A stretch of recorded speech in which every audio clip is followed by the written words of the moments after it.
अस्सलाम वालेकुम, मैं हूं इमरान आज़म और आप देख रहे हैं मेरा यूट्यूब चैनल इमरान आज़म व्यूज़। सदर ममलिकत आसिफ अली ज़रदारी ने आज पार्लियामेंट के मुश्तरका इजलास से ख़िताब किया है। बासियत सदर ये उनका 8वां ख़िताब था, क्योंकि वो इससे पहले भी 5 साल सदर रहे और दूसरी मुद्दत में ये उनका पहला ख़िताब है। पार्लिमानी साल मुकम्मल होने पर जॉइंट सेशन से उन्होंने ख़िताब किया और इस ख़िताब में आसिफ अली ज़रदारी ने तमाम तर मौज़ूआत पर बात की। उन्होंने मुल्क को दरपेश जो सिक्योरिटी चैलेंजेस हैं, दहशत गर्दी के जो ख़तरात हैं, जो पाक फौज के जवानों की शहादतें हो रही हैं, उस पर बात की। मुल्क की मैशियत के हवाले से बात की, आइंदा बजट के हवाले से बात की। ये ख़िताब तकरीबन 30 मिनट तक ये ख़िताब जारी रहा, लेकिन उसमें एक अहम तरीन नुक्ता था जिस पर उन्होंने बात की। और अगर कहा जाए कि आज के इस ख़िताब का लुब्बे लबाब वही है और यही जो उन्होंने कुछ 1 से 1.5 मिनट तक जो गुफ्तगू की एक मौजू पर, अगर ये कहा जाए कि इस पे अब आने वाली जो सियासत है पीपल्स पार्टी की, वो काफ़ी हद तक बेस करेगी और हुकूमत के साथ पीपल्स पार्टी कब तक चल सकती है, किस हद तक चल सकती है, इसका भी फैसला होगा। और ख़ासकर इस्टेब्लिशमेंट के साथ पीपल्स पार्टी के ताल्लुकात कैसे रहेंगे, बेसिकली ये उसका फैसला होने जा रहा है। इस पे आज अपोजिशन ने बड़ा सख्त एहतजाज भी किया पूरे ख़िताब के दौरान और उन्होंने डेस्क बजाते रहे, लेकिन आसिफ अली ज़रदारी ने अपना ख़िताब जारी रखा। इमरान खान के हक़ में जो है अपोजिशन ने शदीद नारेबाजी की, लेकिन उसके बावजूद जो है आसिफ अली ज़रदारी ने अपना ख़िताब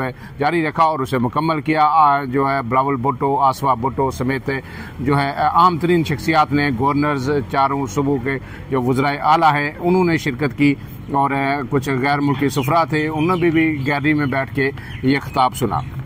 इस ख़िताब के चीदा नकात मैं आपके सामने रख देता हूँ, फिर उस अहम मौजू पर आएंगे जो बेसिकली जो है अब जिस पे जो है पीपल्स पार्टी की आइंदा दिनों में सियासत बेस करेगी और पीपल्स पार्टी उस इशू पे आगे चलेगी। और हो सकता है इस इशू पे पीपल्स पार्टी हुकूमत से भी अपनी राय जुदा कर ले।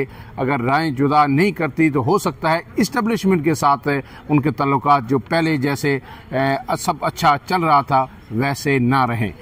अब मैं आता हूँ आसिफ अली ज़रदारी के ख़िताब के अहम पॉइंट्स पर। उन्होंने बेसिकली यही कहा है कि पार्लियामेंट को अवाम की तौक़ुआत पर पूरा उतरना चाहिए। अवाम को पार्लियामेंट से बहुत सी उम्मीदें वाबस्ता हैं। अरकान पार्लियामेंट इत्तेहाद और इत्तफ़ाक़ का सोचें, जो हमारे मुल्क को अशद ज़रूरत है। उन्होंने कहा है कि पार्लियामेंट को और अपने लोगों को बाइख्तियार बनाएं।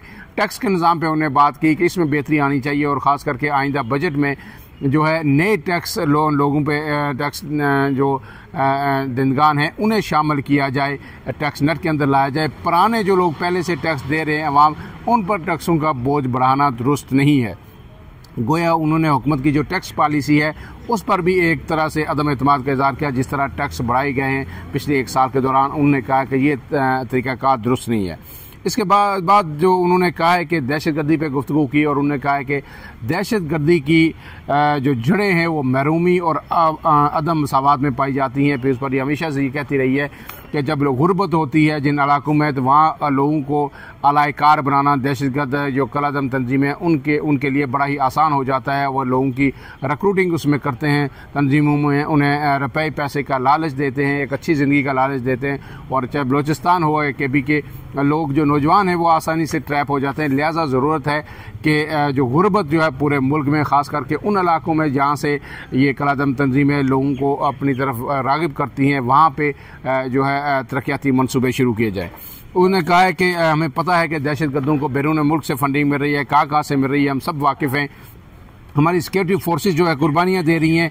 हम दहशत गर्दी को दोबारा सर उठाने की इजाज़त नहीं देंगे और हमें अपनी मुसल्लह अफ़वाज पर फ़ख्र है, हम उनके शाना बिशाना खड़े हैं।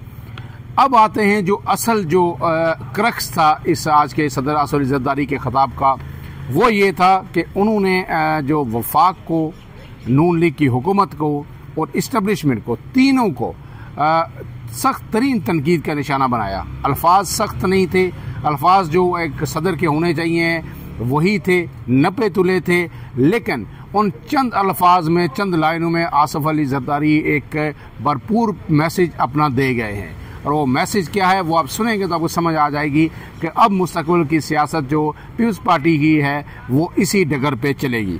आसिफ अली ज़रदारी ने कहा कि सदर ममलिकत की हैसियत से मेरा आइनी फ़र्ज़ है और मुहिब, जबकि मुहिब वतन पाकिस्तानी की हैसियत से मेरी ज़ाती जिम्मेदारी है कि मैं इस ऐवान और हुकूमत को खबरदार करूँ कि आपकी कुछ एक तरफा पॉलिसियाँ वफाक पर शदीद दबाव का बायस बन रही हैं। ख़ास तौर पर वफाकी इकाइयों की शदीद मुखालफत के बावजूद हुकूमत का दरियाए सिंध के निज़ाम से मज़ीद नहरें निकालने का एक तरफा फैसला मैं इस तजवीज़ की बतौर सदर हमायत नहीं कर सकता।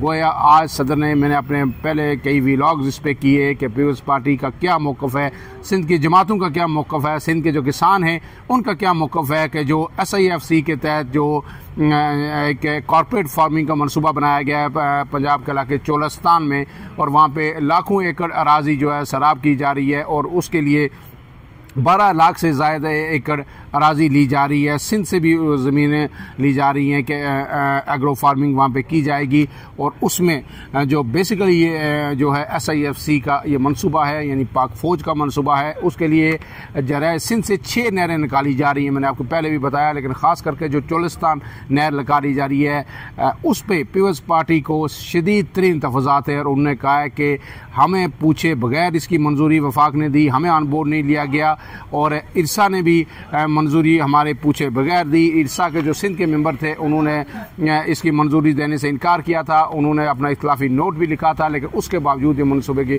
सिंध कैनाल जो चोलिस्तान कैनाल है उसकी मंजूरी दी गई। सिंध हुकूमत का मौक़िफ़ ये है कि हमारी तमाम जो पैदावार है उसकी जो पानी की अदम दस्तयाबी की वजह से 50% कम हो गई है, गन्ने की पैदावार हो या दीगर पैदावार है, हमारे पास पानी है ही नहीं, तो नए मनसूबों के लिए कहाँ से आएगा या चोलिस्तान के लिए कहाँ से आएगा। चोलिस्तान में जो काश्तकारी का बेसिकली एग्रो फार्मिंग का जो मनसूबा है वो SIFC के तहत है, और उसमें कहा जा रहा है कि बाहर से लोग आएंगे, इन्वेस्टमेंट करेंगे, सऊदी अरब इन्वेस्टमेंट करेगा, चारा उगाएंगे और वो अपने जानवरों के लिए लेके जाएंगे।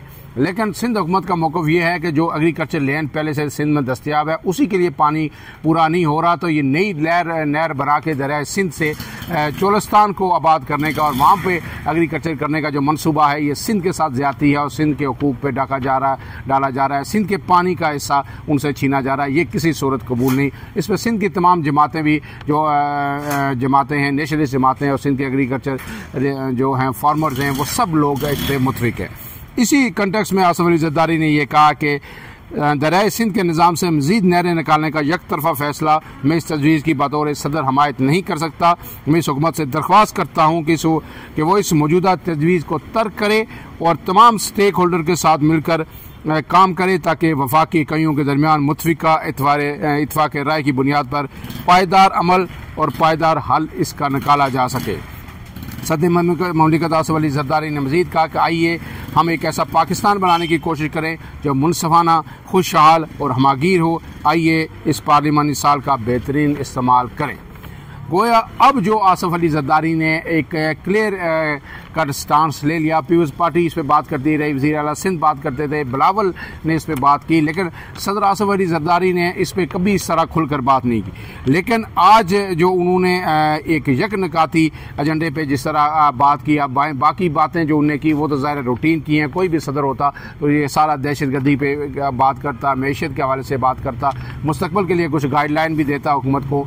लेकिन एक जो सिंध का मसला था उसको उन्होंने वफाक और इकाइयों के दरमियान एक बड़ा तनाव के तौर पर आज ऐवान में पेश किया और मुतनबे किया इस्टेब्लिशमेंट को और पंजाब हुकूमत को। क्योंकि आपको पता है कि चोलिस्तान में जब इस मनसूबे का इफ्ताह हुआ तो मरियम नवाज़ और army chief general Asim Munir ने इसका इफ्तिताह किया, और समझा जा रहा है कि पंजाब गवर्नमेंट और जो है जो इस्टेब्लिशमेंट के दरमियान या फ़ौज के दरमियान इस मनसूबे को लेकर इंतही हमांगी पाई जाती है और हर सूरत इसको वो पूरा करना चाहते हैं। पंजाब गवर्नमेंट फ़ौज को खुश करना चाह रही है या जो भी कुछ है या उनकी जो मजबूरी है वो हर सूरत चाहते हैं कि दरियाए सिंध से ये जो नहर हर सूरत निकले और फिर जो है ये चोलिस्तान का इलाका जो सराब हो, जो इस वक्त जहाँ पे काम शुरू है। लेकिन आज आसिफ अली जरदारी के इस पॉलिसी स्टेटमेंट जो जॉइंट पार्लियामेंट सेशन के मौका पर दिया गया, इसके बाद ये लगता है कि सिंध हुकूमत किसी तौर पर ये नहर निकालने की इजाज़त नहीं देगी और ना वो अपने इस मौक़िफ़ से पीछे हटेगी। अगर पीछे हटेगी तो उन्हें सियासी तौर पर नुकसान होगा, और अगर नहीं हटती तो इस्टेब्लिशमेंट जो है अब उनके साथ ज़ाहिर है वो उस तरह के तल्लुकात कभी भी नहीं रह सकेंगे, क्योंकि ये मनसूबा इस्टेब्लिशमेंट का है, ये नून लीग का है, और इस मनसूबे पे अगर कोई ज़िक पहुँचेगी तो फिर पीपल्स पार्टी को भी मेरे ख्याल में जो सख्त तरीन रद्द-ए-अमल का सामना करना पड़ेगा। और पीपल्स पार्टी ने ज़ाहिर है ये सारी कैलकुलेशन करके, ये सोच के, उसके बाद आसिफ अली जरदारी ने ये नुक्ता ईमान में उठाया है। फ़िलहाल के लिए इतना ही। अपने मेज़बान इमरान आज़म को इजाज़त दीजिए। अल्लाह हाफ़िज़।